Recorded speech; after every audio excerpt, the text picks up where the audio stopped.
लेकर रहमतों का सामान आ रहा है, हो मुबारक मोमिनो रमजान आ रहा है। तैयारी कर लो, तैयारी। तौबा करके ऐसा महीना आ रहा है कि जब आता था ना तो हुजूर खिताब फरमाते थे, आखिर की तारीख में कहते थे सहाबा बड़ा मुबारक महीना आ रहा है ना। मैंने कहा ना लेकर रहमतों का सामान आ रहा है, हो मुबारक मोमिनो रमजान आ रहा है। रोजे तो रखना ही है मगर सहरी और अफ्तार में गरीबों का ख्याल भी रखना है। और अफ्तार के वक़्त जब वो दस्तरखान पे तरह तरह की ग़िज़ाएं, फ्रूट और जनाबे वाला आपके गजरोला और आसपास के माशाल्लाह समोसे और पता नहीं क्या क्या नेमतें माशाल्लाह, मगर तली हुई चीज़ें हिसाब से ही खाना, कहीं जायका ना बिगड़ जाए आपका, हिसाब से ही खाना मेरे साथियों। मगर मैं ये कह रहा था माशाल्लाह गर्मी भी है और गर्मी में शरबत भी है हज़रत, वो भी तरबूज का, सुभान अल्लाह, बेहतरीन शरबत है, शिकंजी भी है, वो दस्तरखान पे रखी है और कान की लो मस्जिद की तरफ लगी है कि कब ऐलान होगा। उससे पहले ना माँ हाथ लगा रही है खाने को, ना बेटी ना बेटा ना घर वाला, कोई भी नहीं। वो मंजर मेरे खुदा को बहुत पसंद आता है। रब फरमाता है देखो फरिश्तों मेरे बंदों को, तरह तरह की नेमतें दस्तरखान पे सजी हुई है, मगर जब तक मेरी तरफ से इजाजत का परवाना नहीं जाएगा कोई बंदा नहीं उठाएगा। वो यार उस वक्त बैठ के बातें मत करना, दुनियावी खुराफातें मत करना, बल्कि बावजू बैठना, खुदा की बारगाह में दिल की लो लगा लेना, अपने कारोबार की दुआएं करना, कर्जे में डूब गए हो तो सुबुकदोश होने की दुआएं करना, बच्चियों की शादी नहीं हुई है तो रिश्तों की दुआएं करना, अल्लाह ने औलाद दी है नेक औलाद की दुआ करना, अगर औलाद नहीं मिली है तो नेक साले औलाद मिलने की दुआएं करना। अभी मक्का मदीना नहीं देखा है, अफ्तार का वक्त है, आंखों से आंसू निकलने लगे और रोते हुए कहना दिखा दे या इलाही वो मदीना कैसी बस्ती है जहां पे रात दिन मौला तेरी रहमत बरसती है। ओ यार खूब दुआएं करना, चूंकि उस वक्त के बारे में उलमा ने लिखा है कि वक्त अफ्तार अल्लाह ताला के करम से दुआएं कबूल हो जाती है। यूं तो पूरा महीना बरकतों का है, हर लम्हा दुआ कबूल है, मगर कुछ लम्हात में कबूलियत का दर्जा बढ़ जाता है।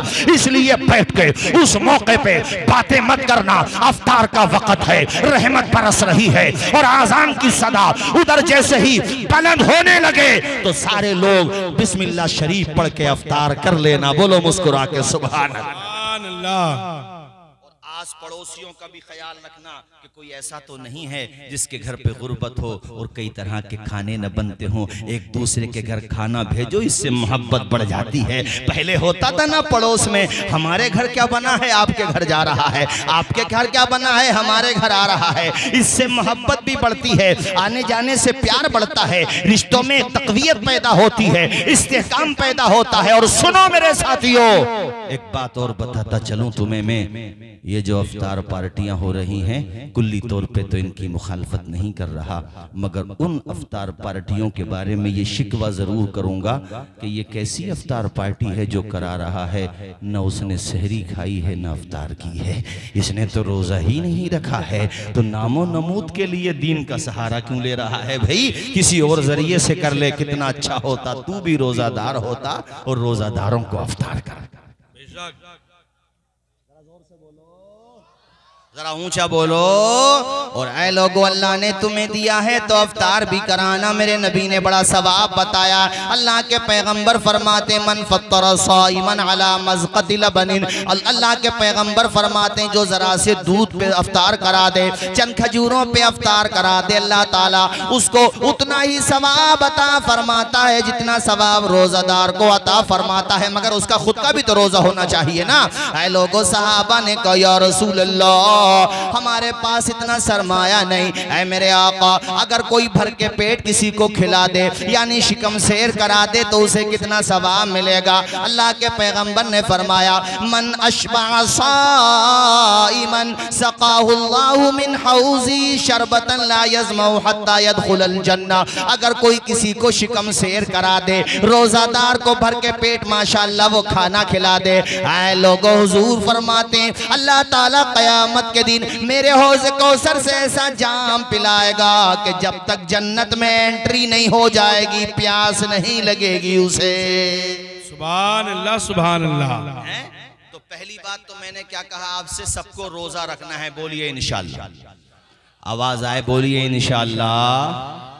और कौम की बेटियों से भी कह रहा हूं तुम्हें भी रोजा रखना है। और दूसरी बात जो मुझे कहना है वो ये है कि पाबंदी से every day without any gap Quran शरीफ पढ़ना है इंशाअल्लाह।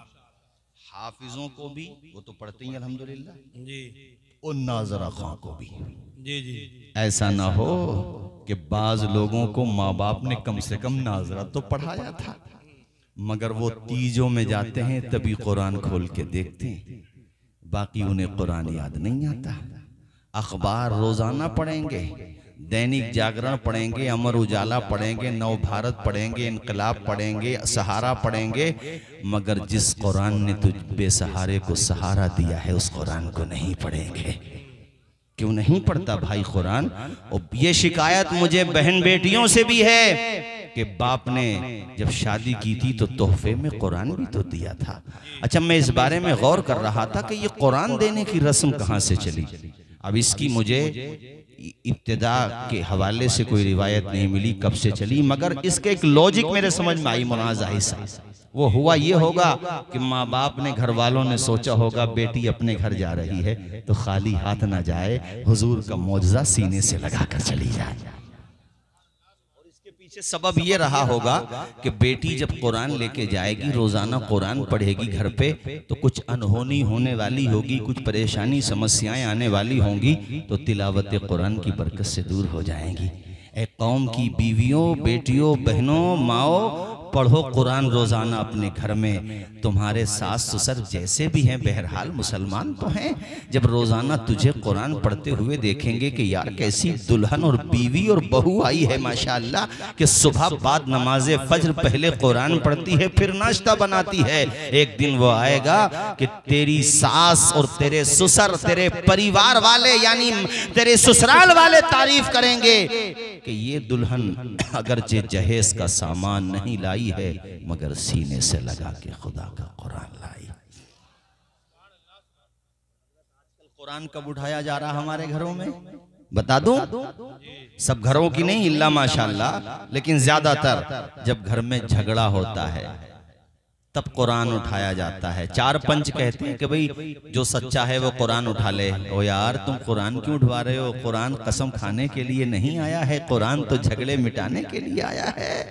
ये कहो क्या घर में कुरान नहीं पढ़ा जाता? जो ऐसी बातें हो रही हैं घर में, अगर घर में कुरान पढ़ा जाता तो अल्लाह के करम से उम्मीद रखो मौलाना अय्यूब साहब झगड़ा ही नहीं होता। बोलो जरा जोर से बोलो। हर लफ्ज को समझ, देखता हूँ कितने लोग समझते हैं इन अशार को। हर लफ्ज को सीने में बसा लो तो बने बात। हर लफ्ज को सीने में बसा लो तो बने बात। ताकों में सजाने को ये कुरान नहीं है, ताकों में सजाने को ये कुरान नहीं है, कुरान नहीं है। हमने तो समंदर में भी रस्ते निकाले, हमने तो समंदर में भी रस्ते निकाले। यूं हमको मिटाना कोई आसान नहीं है। नारे तकबीर, नारे रिसालत, उलमा अहले सुन्नत, फैज़ाने कुरान। और मौलाना शरीफ साहब ने माशाअल्लाह बड़ी ज़ियाफ़त की और बड़ी अच्छी जगह मौलाना ज़ाहिद साहब आपने इंतज़ाम कराया हमारे खाने पीने का। अल्लाह आपको जज़ाए खैर अता फरमाए। आपकी मेहमान नवाजी के लिए दो मिसरे पढ़ देता हूँ। अल्लाह मेरे रिज़्क़ की बरकत ना चली जाए, अल्लाह मेरे रिज़्क़ की बरकत ना चली जाए।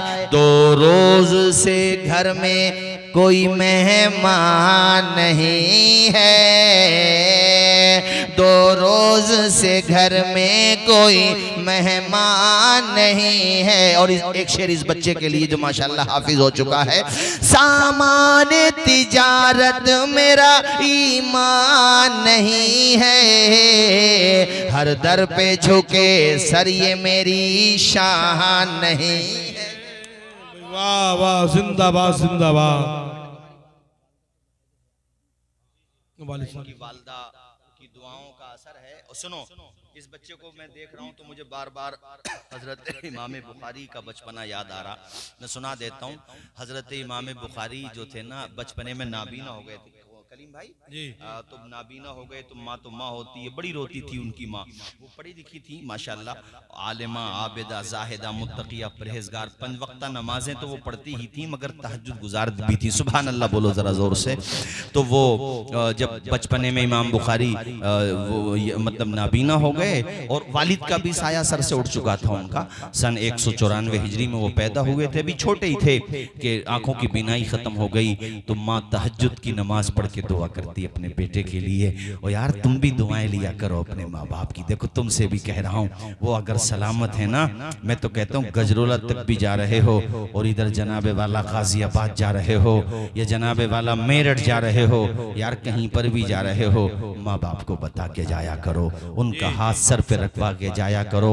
और घर से जब निकला करो तो मुस्कुरा के कह दिया करो, हमारे कुछ गुनाहों की सजा भी साथ चलती है, अब हम तन्हा नहीं चलते, दवा भी साथ चलती है, अभी जिंदा है माँ मेरी, मुझे कुछ भी नहीं होगा, मैं घर से जब निकलता हूँ दुआ भी साथ चलती है। वाह वाह वाह, दुआएं ले लिया करो, माँ बाप की दुआएं लगती हैं। आजकल लोग माँ बाप की कदर नहीं करते। 4 भाइयों को पाल दिया बूढ़े माँ बाप ने, रक्षा चला के, मजदूरी करके, परेशानियां उठा के 4 बेटियों को पाला, 4 बेटों। बेटियां तो वफादार होती हैं माशाल्लाह, लेकिन बेटे जो है ना सब कुछ ले लिया बाप से, यानी बेटियों का हक भी नहीं दिया जाता आजकल। सब कुछ लेने के बावजूद भी अपने माँ बाप को खिलाना भारी पड़ रहा है। 4 भाई है ना, तो 2 बूढ़े माँ बाप को महीने बांट के खाना खिला रहे हैं, और वो भी इसलिए नहीं बतौरे रग़बत के सब लोग खिदमत करें, बोझ समझ के। मैंने तो बात जगह ये सुना कि बुढ़िया को एक खाना खिला रहा है तो बूढ़े को दूसरा खिला रहा है।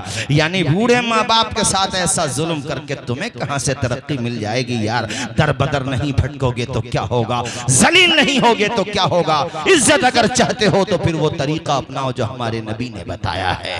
ओ यार कान खोल करके सुनो, उस घर के किसी काम में बरकत नहीं होती जिस घर में भी माँ बाप की खिदमत नहीं होती। अगर माँ बाप की दुआएं लोगे तो इंशाअल्लाह दुनिया भी चमकेगी और खुदा ने चाहा तो आखिरत भी कामयाब हो जाएगी। बोलो जरा मुस्कुरा के बोलो जोर से सुभान अल्लाह। वो मैंने देखा है कई दफा ऐसा हुआ, एक मिसाल दे रहा हूँ। क्या नाम है अपनी बस्ती का? इसका शहबाजपुर, शहबाजपुर डोर। मिसाल के तौर पे आपके यहाँ से कोई जवान दिल्ली गया, मिसाल दे रहा हूँ मैं, या गाजियाबाद गया, हापुड़ गया, वो बताना भूल गया आपको फोन करके घर वालों को कि मैं किसी काम से रुक रहा हूँ, सुबह आ जाऊंगा। मोबाइल हो गया स्विच ऑफ, तो 12 बजे तक सब लोग इंतजार करेंगे, भाई आया नहीं, परेशान भी होंगे। और आपका तो माशाल्लाह आपकी बस्ती लबे रोड है, बिल्कुल एकदम हाईवे पर है, जो भी गाड़ी आएगी लगेगा हमारा बेटा आ रहा है। लेकिन 12-1 बजे तक सब घर के सो जाएंगे। 2 हस्तियां हैं जिन्हें पूरी रात नींद नहीं आएगी, एक बाप है और एक माँ है। माँ तो मुसल्ला बिछा के आंसू बहाएगी और बाप बेचारा वहीं पे खड़ा रहेगा हाईवे पे कि आता होगा मेरा बेटा। ऐसी मोहब्बत होती है माँ बाप को। बुलंदी देर तक किस शख्स के हिस्से में रहती है, बहुत ऊंची इमारत हर घड़ी खतरे में रहती है, और ये ऐसा कर्ज है जिसको अदा में कर नहीं सकता। मैं जब तक घर न पहुंचूं माँ मेरी सजदे में रहती है। यार माँ के नाम पे इतनी आहिस्ता सुभान अल्लाह बोलते हो आप लोग, जोर से बोलो जरा, जोर से बोलो। 4 भाई हो ना, एक भाई अगर खिदमत नहीं करता माँ बाप की, उसका रास्ता मत अपनाओ। मुनव्वर राना साहब ने जो फार्मूला दिया है वो अपना लो। किसी को घर मिला हिस्से में या कोई दुकान आई, किसी को घर मिला हिस्से में या कोई दुकान आई, मैं घर में सबसे छोटा था मेरे हिस्से में। या रसूलल्लाह जिंदाबाद जिंदाबाद ये तो अलग मौजू है कारी अय्यूब साहब, इंशाअल्लाह फिर कभी। मगर सर-ए-दस्त इतना अर्ज करूं कि कामयाबी चाहते हो ना तो माँ बाप की दुआएं लो यार। इनकी दुआएं औलाद के हक में ऐसे कबूल होती हैं जैसे नबियों की दुआएं उम्मतियों के हक में कबूल हो जाती हैं। समझो इस बात। और बेगर्ज मोहब्बत करते हैं माँ बाप। सुबह बेचारा आजान से पहले ही चला जाता बाप कमाने के लिए, खुदा की कसम। कुछ खाता है ना तो बच्चों की याद आ जाती है। जब गुर्बत का दौर होता है तो यार मैं अकेला खाऊं, मेरे बच्चे भूखे रहें। परदेश में भी रहता है तो वो खा नहीं पाता सलीके से जब तक अपने बच्चों को। और जो शाम को जब आता है ना ईशा के बाद, जब बच्चे सो चुके थे, अपने बच्चों को चारपाई पे, तख्त पे, फर्श पे सोता हुआ देखता है ना, आराम से मेरे बच्चे सो रहे हैं, खुदाई कसम बाप की थकान उतर जाती है। बोलो जरा जोर से बोलो। बाप का जिक्र जलसों में बहुत कम होता है, ये ज्यादती है। जिक्र मर्तबा माँ का ही ज्यादा है, मगर कुर्बानी बाप की भी बहुत होती है यार। बाप भी बेपनाह, यकीनन मर्तबा तो माँ का है ही भाई। इसलिए कि जब वो प्रेग्नेंट होती हैं कितनी परेशानियों से गुजरती हैं। डॉक्टर ने कहा कि ये चीजें नहीं खाना तो वो हाथ नहीं लगाती, हालांकि जी चाहता है मगर तुम्हारी फिक्र थी उसे। और जब पैदाइश का वक़्त आता है तो ये तो मौत और जिंदगी का वक़्त होता है मेरे साथी। ऑपरेशन थिएटर में थे, ऐसी सिचुएशन भी क्रिएट हो जाती है कई दफा कि डॉक्टर कहती हैं फैमिली की औरतों से कि या तो जच्चा को बचा लो या बच्चा को बचा लो। उस मौके पे घर की औरतें घबरा जाती हैं, रोने लगती हैं, कहती हैं भाई चलो परेशानी है, मजबूरी, अब क्या करें, लेकिन हम माँ को बचाएंगे, अल्लाह फिर देगा औलाद तो फिर हो जाएगी। लेकिन तेरी माँ वो हस्ती है जो थोड़ी सी होश में थी, कुछ बेहोश थी, उसने आंखें खोली, हालांकि तुझे देखा भी नहीं था अभी। उसने कहा डॉक्टर साहब आप माँ को नहीं, माँ के बेटे को या माँ की बेटी को बचा लो, माँ के बच्चे को बचा लो। यानी अपनी जिंदगी दांव पे लगा देती है माँ। यार जिंदगी दांव पे लगाना ये कोई आसान काम नहीं होता है, ये माँ का कलेजा है। और तू माँ को क्या दे रहा है सिवाय गालियां बकने के, सिवाय मुंह टेढ़ा करने के, सिवाय गुस्से में बोलने के। यार दोस्तों के साथ तो मोटरसाइकिलों पे घूमेगा, होटल्स में जाएगा, दर बदर की ठोकरें खाएगा, इधर उधर मटर गश्ती करने जाएगा। 10-5 मिनट बूढ़ी माँ के कदम नहीं दबा सकता, अपने बाप के पास नहीं बैठ सकता। यार उसकी चंद बातें सुन ले, उसका दुख सुन ले, उसकी चंद बातें सुन ले। अरे तेरा बाप तुझे तड़प तड़प के दुआएं देगा। मैं ये चाहता हूं कि तुम ऐसी औलाद बनो कि तुम्हारा बाप 4 आदमियों में तुम्हारी मिसाल पेश करे कि मालिक ऐसी औलाद सबको दे जैसी औलाद अल्लाह ने हमें। बेशक बेशक, हक बात, हक बात, बहुत जिंदाबाद। ऐसी औलाद ना हो कि माँ बाप की जबान से ये जुमला निकले कि ऐसी औलाद से तो बे औलाद होना अच्छा जी। ऐसे जुमले भी सुनते हैं हम, वो इतने आजिज और परेशान हो जाते हैं अपनी औलाद से कि उनकी जबान से ये जुमले निकल जाते हैं। तुम यार मकाम पहचानो माँ बाप का, रुतबा पहचानो माँ बाप का। जब सर्दी की लंबी रातें होती थी ना और तुम रो दिया करते थे, खुदाई कसम तुम्हारी माँ पूरी रात तुम्हें अपनी गोद में लेके बैठी रहती थी। पूरी रात कमर में दर्द होने लगता, मगर तुम्हारे लबों पे मुस्कुराहट का गुलाब खिलता, वो अपनी थकान भूल जाती थी माँ तुम्हारी। इसलिए हमने कहा है माँ बाप का रुतबा पहचानो, माँ बाप की दुआएं लो। जितने भी उलमा फुक़हा औलियाए किराम हुए हैं, ज्यादातर की आप सवाने हयात पढ़ो, माँ बाप की दुआओं का बहुत बड़ा रोल रहा है। बोलो जरा जोर से बोलो यार, मचल के बोलो जोर से माँ बाप के नाम पर, और ऊंचा बोलो। ये फसाना नहीं हकीकत है अपनी माँ से, अपनी माँ से जिसे मोहब्बत है। ये फसाना नहीं हकीकत है अपनी माँ से जिसे मोहब्बत है। गौर से पे तू क्यों नहीं कहता, गौर से पे तू क्यों नहीं कहता माँ के कदमों के नीचे जन्नत है। तुम कहोगे मौलाना तौसीफ रजा साहब, माँ बाप की खिदमत करने से, माँ बाप के पाँव दबाने से, माँ बाप के लिए दवा लाने से, माँ बाप की सेवा करने से, माँ बाप के इशारे अबरू पे गर्दिश करने से मिलता क्या है, फायदा क्या होता है? मैं हजरत अल्लामा मुफ्ती खलीक अहमद साहिब क़िबला की मौजूदगी में, दीगर उलमाए किराम, आइम्माए किराम, हुफ़्फ़ाज़े किराम की मौजूदगी में आपको बताना चाहता हूँ, हमें मदरसों में ये समझाया गया, पढ़ाया गया, सिखलाया गया।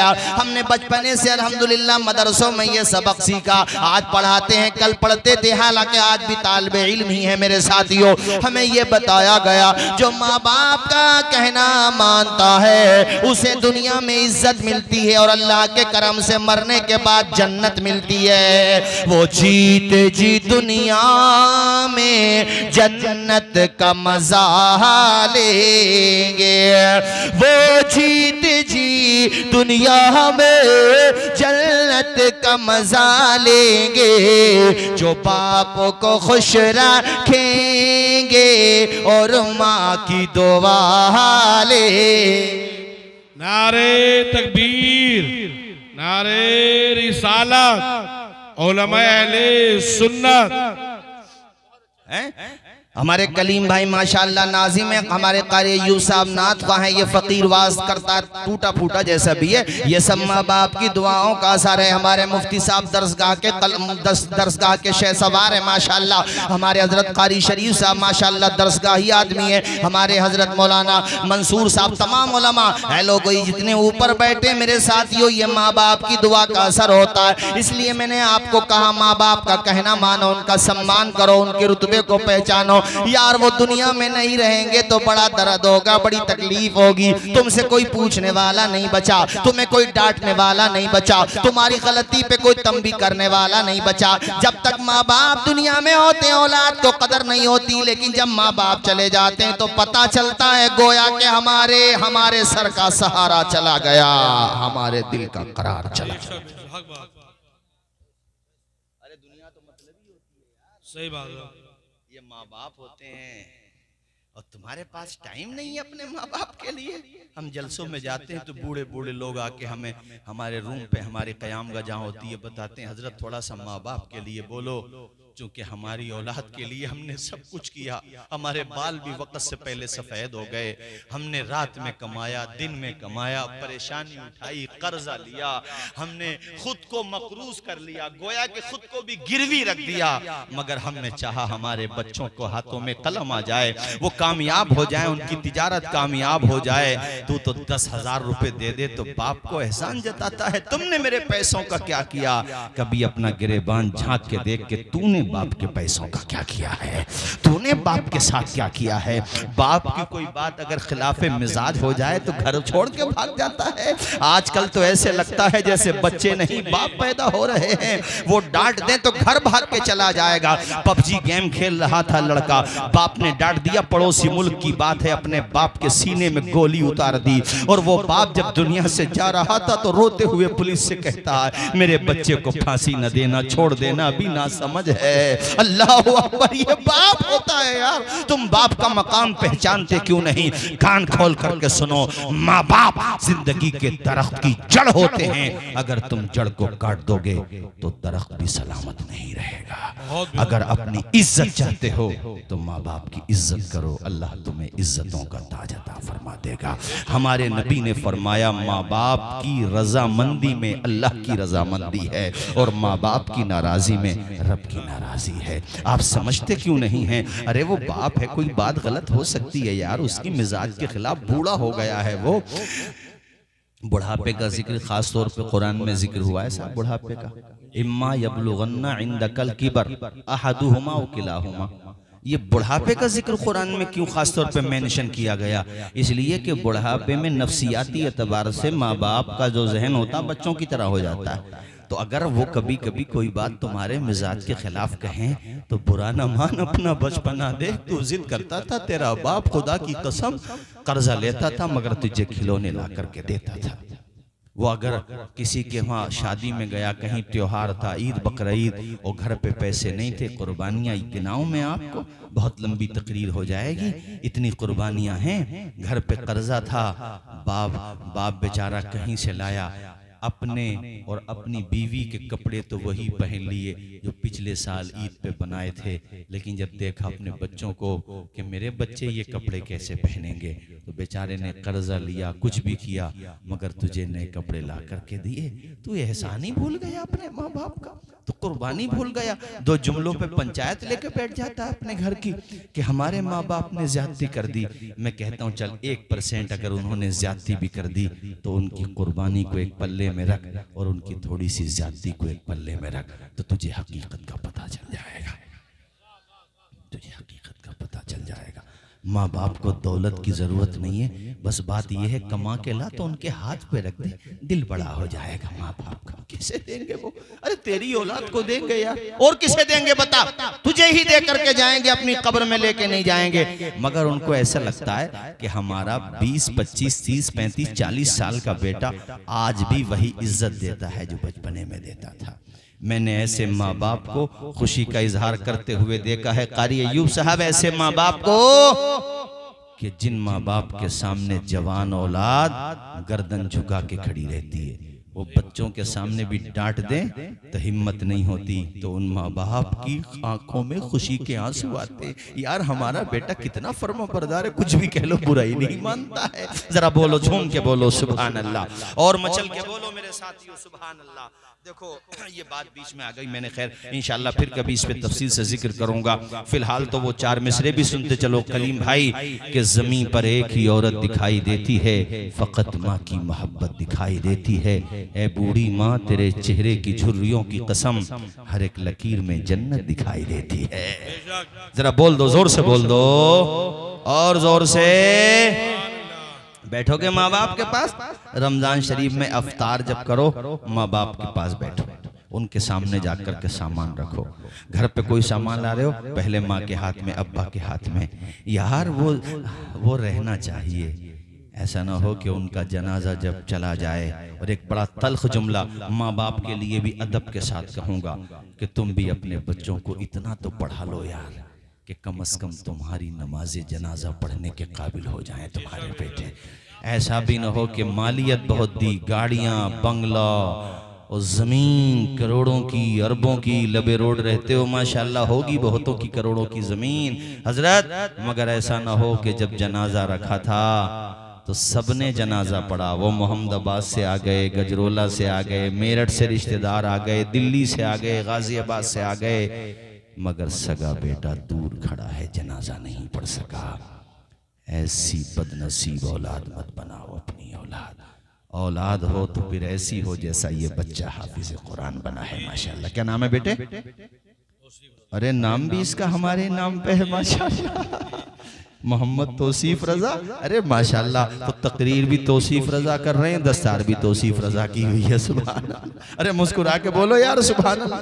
और अभी तो हजरत मुफ्ती खलीक साहब एक जगह जलसे में ऐसा हुआ, जलसा कराने वालों का नाम भी तौसीफ रजा था और जिनकी दस्तार हुई उनका नाम भी। और आज बस माशाल्लाह अल्लाह खुश रखे, अगर कातिबे तकदीर ने इनके बाप का इंतकाल इनसे पहले लिखा है तो भाई मौत तो सबको आना है। जनाजा रखा होगा, हजरत जाएंगे मौलाना जाहिद साहिब किबला, मुफ्ती साहब, कोई आगे नहीं बढ़ेगा, कहेंगे भाई बेटे को बुलाओ, हाफिज कुरान है, उसी का हक है जनाजा पढ़ाने का। जरा बोलो, जरा जोर से बोलो, जोर से बोलो। अब बेटा आगे बढ़ा मुसल्ले पर, सीने के जस्ट सामने खड़ा हो गया, आंख का आंसू नहीं टूट रहा है, दिल का पैमाना है जो आंखों से बराबर छलक रहा है। अल्लाह अकबर। ख्यालात की एक अंजुमन है जहन में बसी हुई, या अल्लाह मेरा बाप आज मरहूम हो गया है, या अल्लाह मेरे बाप की रूह कफ़स उनसरी से परवाज कर गई है। मालिक मेरा बाप, इसने मुझे पढ़ाया, या अल्लाह तू बेहतर जानता है इसका अमल कैसा है, मगर ये जैसा भी है इसने मुझे हाफिज कुरान, इसने मुझे तेरा दीन सिखाया, इसने इसने अपनी औलाद को खुद से दूर रखा, मदरसे में दाल रोटी खाने के लिए भेज दिया। मुझे परेशानी उठाऊं, लेकिन मेरा बाप ये चाहता था मेरा बेटा कुरान का हाफिज हो जाए। या अल्लाह मेरे बाप के इस अमल को देख ले। दिल में तरह तरह की दुआएं हैं जो दिल से निकल रही हैं और सीधा बाबे इजाबत से टकरा रही हैं। मुसल्ले पे खड़ा हुआ, नम आंखों के साथ पहली तकबीर कही, अल्लाहु अकबर। तमाम नमाजियों ने नियत बांध ली, सबने सना पढ़ी। दूसरी तकबीर कही, सबने दुरूद शरीफ पढ़ी। तीसरी तकबीर कही, अब सब दुआए जनाजा पढ़ रहे हैं। बेटे की आंख का आंसू नहीं टूट रहा है, वो पढ़ रहा है, अल्लाहुम्मा रब्बिग़फिर li हय्यिना व मय्यितिना व शाहिदिना व गाइबिना व सगीरिना व कबीरिना व ज़करिना व उन्साना, अल्लाहुम्मा मन अहयैतहु मिन्ना फ़अहयिही अलल इस्लाम व मन तवफ़्फ़ैतहु मिन्ना फ़तवफ़्फ़हु अलल ईमान। अल्लाहु अकबर। अस्सलामु अलैकुम व रहमतुल्लाह, अस्सलामु अलैकुम व रहमतुल्लाह। नमाज से बाहर आ गया। ओ यार, अल्लाह के करम से उम्मीद रखो, वो अरहमुर राहिमीन है, उसकी शान है ला तक़नतू मिन रहमतिल्लाह। हमें अल्लाह के करम से मुकम्मल उम्मीद है। मेरे रब फरिश्तों से फरमाएगा, फरिश्तों इसकी कब्र में जन्नत का बिछोना बिछा दो, इसकी कब्र में जन्नत की खिड़की खोल दो। फरिश्तों ने अगर अर्ज किया कि मालिक ये तो गुनाहगार है, नाम अमाल बहुत अच्छा नहीं है, नेकियां कम है, गुनाह ज्यादा है। रब फरमाएगा, फरिश्तों क्या तुम नहीं जानते कि तुम्हारा खुदा गफ्फार भी है, तुम्हारा खुदा सत्तार भी है, वो गुनाहों को बख्शने वाला है। ए फरिश्तों, मेरी मर्जी में जिसे चाहूं बख्श दूं, कादिर मुतलक हूं। अब इस वक्त तुम इसके गुनाहों को ना देखो, इसके बेटे की दुआए जनाजा को देखो और इसके बेटे की आंखों में आंसुओं के कतरों को देखो। वो परवरदिगार के दिल से जो बात निकलती है असर रखती है, पर नहीं ताकत परवाज मगर। आज एहसास होगा उस बाप कि मेरे बेटे को सैलरी तो ज्यादा नहीं मिलती, मदरसे में पढ़ाता है, सैलरी तो 15-20 हजार के बीच रहती है, मगर मेरे बेटे आज तू मेरी मग़फ़िरत का सामान बन गया। जोर से बोल दो जरा। और बात यहीं पे थोड़ी खत्म हो गई। दफनाने के बाद रिश्तेदार आ गए, मोहल्ले वाले सब आ गए, मगर हाफिज कुरान नहीं आता। बोलो तुमने देखा है आते हुए? वो बैठ जाता वहीं पे, सूरह यासीन पढ़ रहा है। बोलो ना मचल के जरा। सूरह यासीन पढ़ रहा है, सूरह मुल्क पढ़ रहा है, सूरह रहमान पढ़ रहा है। इसीलिए तो मैं तुमसे कह रहा हूं कि अपने बच्चों को कुरान पढ़ाओ, अगर से नाजरा ही पढ़ाओ, और कितना अच्छा हो कि हाफिज कुरान बनाओ। जरा मुस्कुरा के बोलो। अच्छा बताओ, तकरीर खत्म कर दें या भी मुकम्मल कर दें वो वाकया जो इमाम बुखारी का सुना रहा था? बोलो जरा, आप लोग से पूछ रहा हूं मैं। वैसे 12 बज गए, फिर कभी आएंगे इंशाअल्लाह। अरे बताओ, सुनाए या खत्म कर दें? तो गुस्से में क्यों कह रहे हैं? मोहब्बत से कहो यार, भले आदमी, प्यार से बोलो सुभान अल्लाह, और मचल के बोलो सुभान अल्लाह। हजरत के मदरसे में मैं तकरीर करने गया हूँ, बड़ी मोहब्बत फरमाता वहाँ का स्टाफ बदरुल उलूम का, इनकी मोहब्बत है। एक साल तो इन्होंने मुझे दरसे बुखारी के लिए बुला लिया। अरे मैंने कहा माशाल्लाह, एक साल माशाल्लाह बदरुल उलूम में इन लोगों ने इम्तिहान के लिए बुलाया। अब वहाँ के तलबा का इम्तिहान लेना खुद मेरा इम्तिहान था, मगर अल्लाह ने कामयाबी दी। खैर, हजरत की शफ़क़तें हैं माशाल्लाह। सुनो, आखिरी बात मैं बताऊं, इमाम बुखारी की माँ दुआ करती, अल्लाह मेरे बेटे को बीनाई अता कर दे। बोलो मुस्कुरा के। माँ की दुआ कबूल न होती, बता होती कि नहीं होती? हो गई। बंजर जमी पे नूर की बरसात हो गई। ख्वाब में हजरत इब्राहिम से मुलाकात हो गई। ख्वाब में हजरत इब्राहिम तशरीफ लाए और कहा, ए खातून, अल्लाह ताला ने तेरी दुआ को कबूल कर लिया, और सुन, अल्लाह ने तेरे बेटे मोहम्मद, नाम था उनके बेटे का, तेरे बेटे मोहम्मद को बीनाई अता कर दी। अल्लाह अकबर। माँ तो खुशी से झूम उठी, और सुबह को जब आँख खुली तो वो सुबह सादिक के बाद नहीं, सुबह काजिब की बात कर रहा हूँ मैं, यानी अभी फज्र की आजान नहीं होती थी, पहले की औरतें उठ जाती थी नमाज के लिए, क्योंकि उनकी तहज्जुद भी कज़ा नहीं होती थी। और यहाँ बूढ़े बैठे होंगे, उन्हें अलार्म की जरूरत थोड़ी है, जो नमाजी होता है खुदा अपने बंदों को उठा देता है। बताओ है कि नहीं? जो कुदरती तौर पे आंख खुलती है कि नहीं? बोलो यार, हमारी बात का जवाब दो। आंख खुल गई, अपने बेटे को उठाया, क्योंकि ख्वाब तो याद था। कहा बेटे मोहम्मद जरा आंखें खोलना। आंखें खोली, कहा बेटे तुझे कुछ नजर आ रहा? आए हाय हाय, रोते हुए माँ से चिमट गया छोटा सा बच्चा। माँ हाँ मुझे सब कुछ नजर आ रहा है, तेरा चेहरा साफ नजर आ रहा है, मगर यहाँ पर इमाम बुखारी की निगाहों पे भी तो कुर्बान जाओ। जब निगाहें मिली, रोशनी मिली, तो उन्होंने आसमान की रंगत नहीं देखी, सितारों की तादाद नहीं देखी, चमकता हुआ चांद नहीं देखा, देखा तो माँ का चांद देखा। और इशारा ये दे दिया कि मेरे मानने वालों, तुम भी जब सुबह को उठा करो नमाज के लिए, वुजू करने के बाद जब अपने घर से निकला करो नमाज फजर के लिए, तो माँ बाप को मुस्कुरा के देख लिया करो। अब सुना दूं भाईजान, बड़े महजूज हो रहे हैं माशाल्लाह माँ के नाम पर। अब मैं आपको बताऊं कि माँ को देख कर कह दिया करो, ए अंधेरे देख ले। जरा दो मिसरे सुन लीजिए आप लोग, ए अंधेरे देख ले। कलीम भाई बड़े अच्छे नाजिम हो माशाल्लाह, अल्लाह शादो आबाद रखे, हमारे संबल से फारिग है कलीम भाई। ए अंधेरे देख ले, मुंह तेरा काला हो गया, माँ ने आंखें खोल दी, घर में उजाला हो गया। वाह वाह वाह, जिंदाबाद जिंदाबाद। अब ये बच्चा देखो, ये इमाम बुखारी तो ये 11-12 साल का है, उनकी उम्र अभी 11 साल की थी। कितने साल की थी? आखिरी वाकया तकरीर खत्म करूं। भले आदमी हो तुम, तो पूरी रात के इरादे से बैठे हो। मैं बड़ी देर से देख रहा हूं इधर उधर से एक आध बंदा उठे तो मैं जलसा तकरीर खत्म करने का बहाना मिले, मगर ऐसा लग रहा है नमाज फजर यहीं पढ़ के जाओगे माशाल्लाह। मगर अब अजीज उतना ही रखो कि दिल बहल जाए, इतना भी ना चाहो कि किसी का दम निकल जाए। आज दिन में भी तकरीर थी, मुफ्ती गुलफाम साहब के मदरसे में दस्तारबंदी का प्रोग्राम था, दिन में भी जलसा था, अब रात को भी जलसा है। तो मैं भी कोई मशीन थोड़ी हूँ यार हजरत, इंशाल्लाह फिर कभी आएंगे, चमन रहेगा, फूल खिलेंगे, जिंदगी रही तो अब रमजान के बाद ही मिलेंगे। वे रमजान में तो मेहराब सुनाएंगे ना इंशाल्लाह। अल्लाह खुश रखे हमारे कारी शरीफ साहब, आपने बहुत मेहनत की है माशाल्लाह। एक शागिर्द को हाफिज कुरान बनाया है, मगर इतना मजबूत कि डंके की चोट पे पेश किया जा सके। इमाम बुखारी की उम्र जितनी इस बच्चे की है ना, इतनी थी तकरीबन 11 साल की। कितने साल की बोलो ना, कितने साल की? 11 साल का बच्चा हाफिज तो हो जाता है, मगर ये भी कमाल की बात है, इमाम बुखारी ने 11 साल में वो सवाल किया जो 17-18 बल्कि 20-22 साल का तालिब इल्म करता है।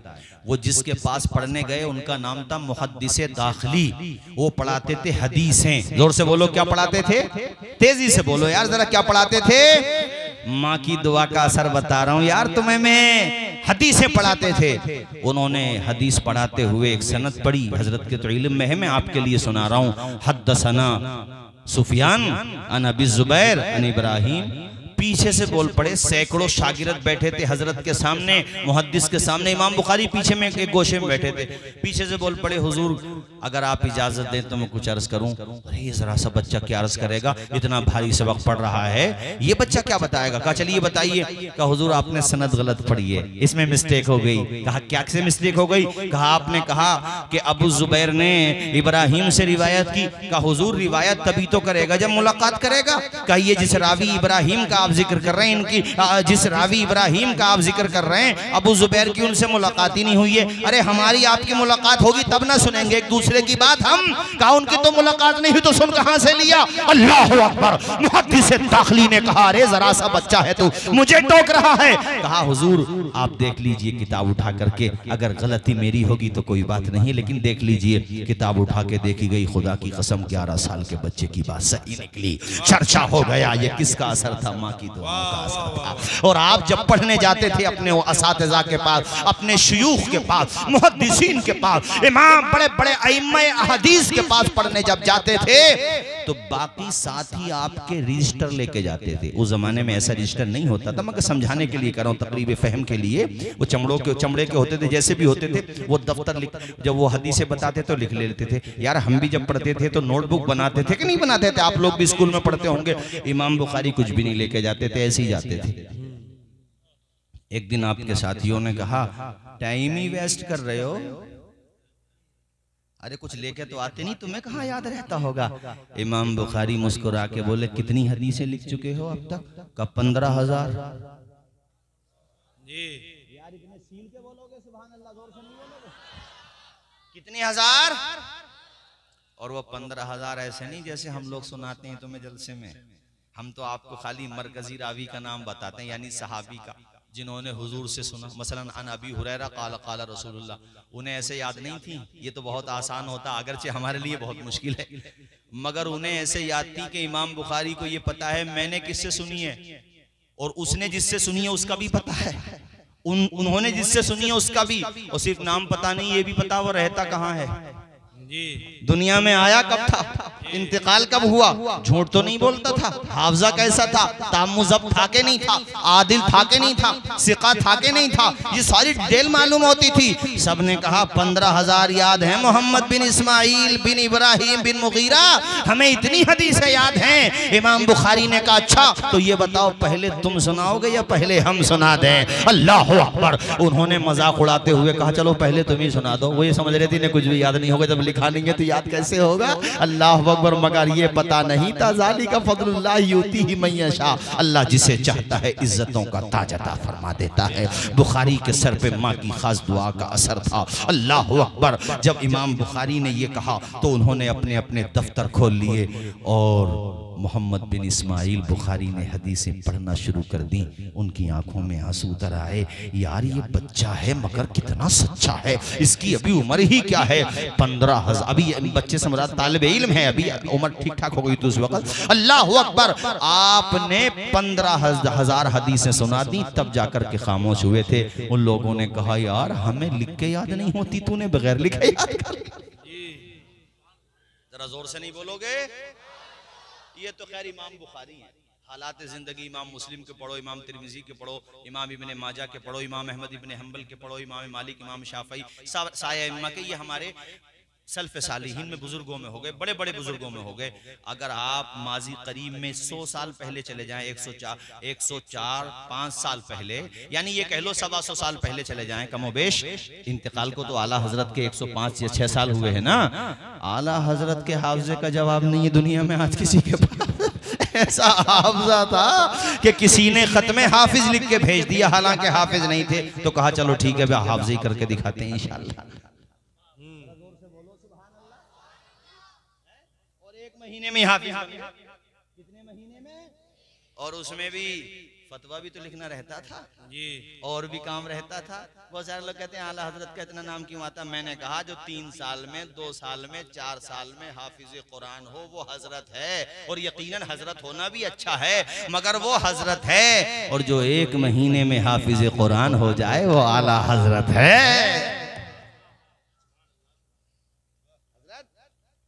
जो लाइब्रेरी की मदद से किताबों से इस्तिफादा करके किताब लिखे, यकीनन वो भी हजरत है, और हजरत भी सम्मानित वर्ड है। मगर जो मक्का मदीने में जाकर के बगैर लाइब्रेरी के जब हुजूर के इल्मे गैब पर बात आए तो 8-9 घंटे में दौलतुल मक्की अरबी जबान में लिख दे, वो आला हजरत है। वाह वाह वाह।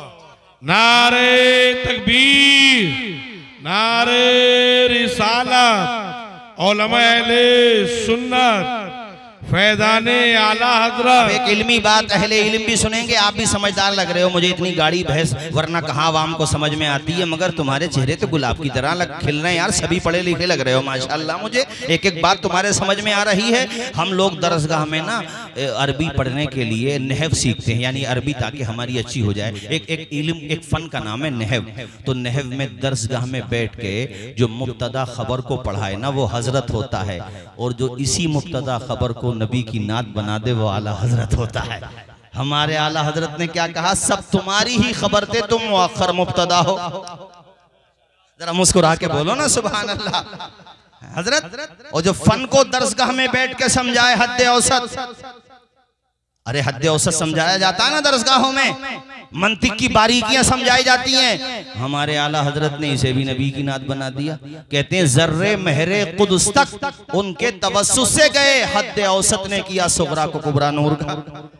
जी वाह। आला हजरत का बहुत सारे लोगों को मैं देख रहा हूँ वो आला हजरत के हवाले से ही कुछ हमारे भी ऐसे होने लगे गलत फहमी। हमारे का मतलब हम में तो शुमार हो ही रहा है उनका। तो उनसे कहूंगा कि आला हजरत को पढ़ो यार, तुम कहाँ चक्कर में पड़ गए, भी किधर चले गए। आला हजरत को पढ़ के देखो।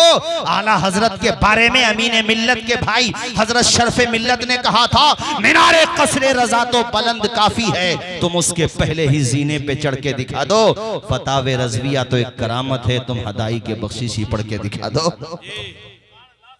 इंशाअल्लाह फिर कभी आऊंगा भाई, इसके आगे की तकरीर फिर कभी होगी। अब इतना बताऊंगा कि इस मदरसे का ताउन करो। मौलाना जाहिद साहब मदरसे की इमारत, अभी ये जगह सब मदरसे ही की है। आप हिम्मत मत हारो, आपके बाल सफेद हैं मगर ईमान आपका मजबूत है माशाअल्लाह। और ये लोग यहीं के रहने वाले हैं। यहाँ के जितने लोग हैं वो हाथ उठाएं जरा, यहाँ के जो हैं वो, बाकी तो मेहमान है। अच्छा सब यहीं के, हजरत का साथ दो।